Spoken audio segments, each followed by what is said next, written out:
Hi everyone, my name is Esteban.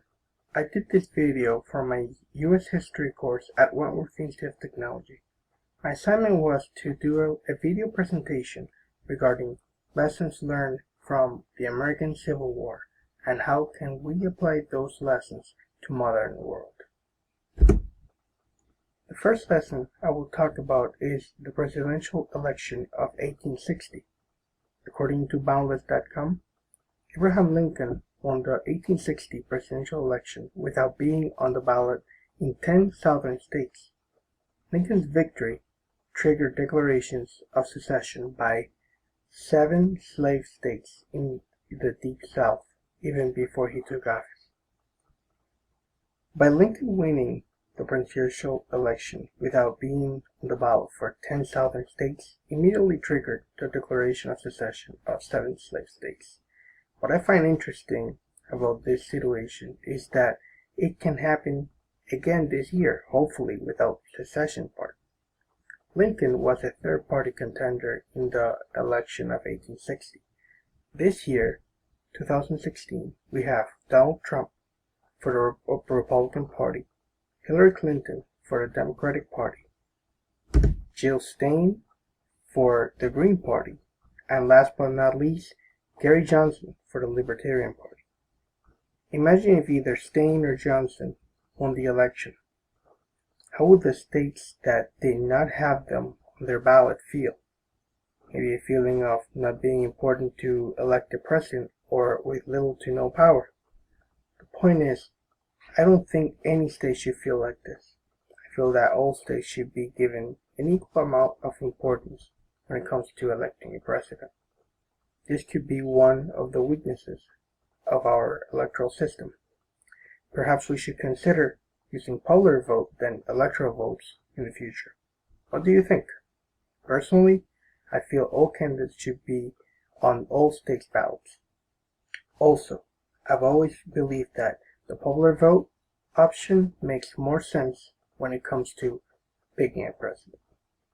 The second lesson will be about states' rights. According to Boundless.com, states' rights, one of the primary platforms for secession, was an enduring issue in Confederate politics that caused tension between state leaders and President Jefferson Davis.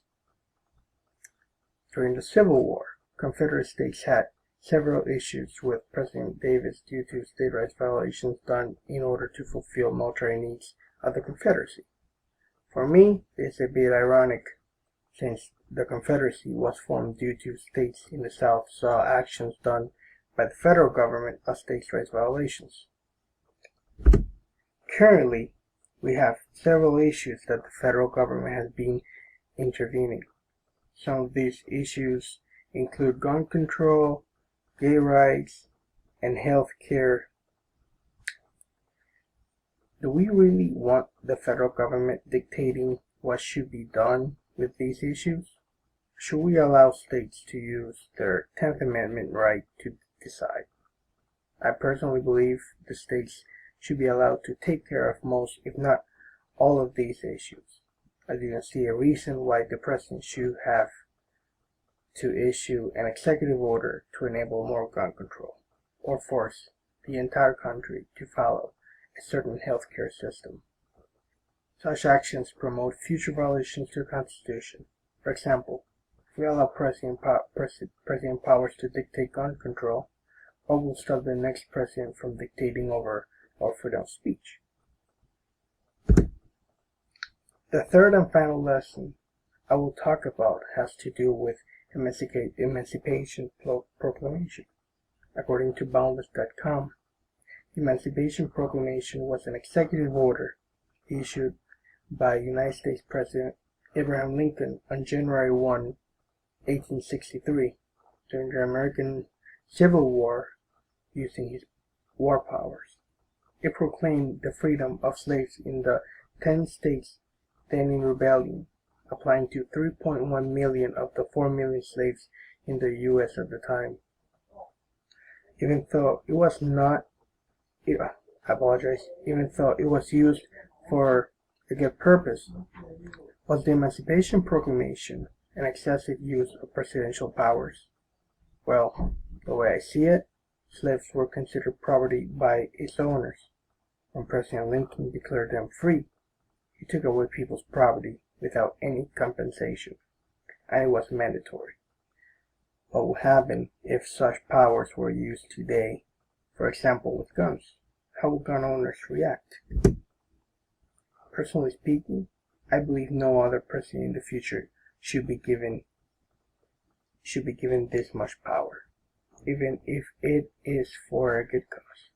It is too risky and dangerous to grant a single person the power to decide what is best for so many millions of individuals.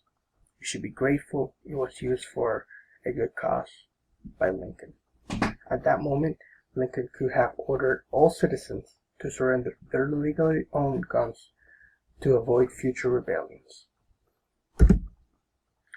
As a conclusion, I believe we have much to learn from not just the American Civil War, but history as a whole.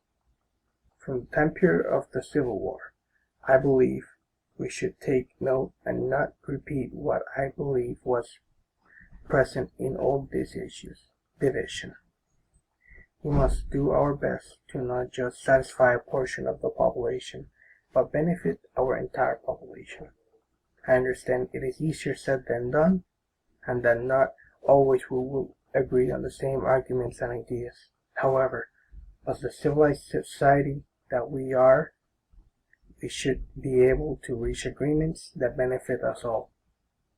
It would be very dangerous if a situation like the American Civil War were to happen again. Thank you for listening or watching my video on lessons learned from the Civil War. I hope you guys enjoyed it. Let me know what you think and have a great day.